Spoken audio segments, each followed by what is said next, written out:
waxaan kale oo halkaan aan rabaa inaan daliil uga soo jeediyo taliska booliiska haddaan la isku dhaliilin shaqada waxba noo hagaagimaya wasaaradda deegaanka qoraal bay soo saartay qoraalkan soo saarnay waxaan ku dalbanay xaabada in la joojiyo taliska waan u gudbinay way nala qaateen khayr Allah siiyo taliye ku-xigeenka noo yimi taliyuhuna waan ogaa kadibna fulintii waxay u direen taliyaasha qaybaha oo gobolada oo dhan baa loo diray laakiin fulintii ma dhicin waan la yaabanahay waxa lagu mashquulsan yahay aan ahayn in awaamiirta dawladda annaga u joogna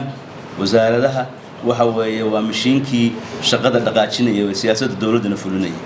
booliiskuna waxa weeye sharciga inay fuliyaan kana fuliyaan shaqadooda waa inta qoraalkaas wuxuu la yaalaa wali booliisku la yaalaa anaa doortay inaan ka sheego iyadoo kaamirooyinku ay fuushan yihiin si aysan u dhicin hadda kadib hawlaha kale oo hortabinta dalka u leh inaysan noqon kuwo la iska ilaawo la iska tuuro oo meel iska yahay in lagu la xisaabto way madaxda meel walba ay joogaan ciidii madax ah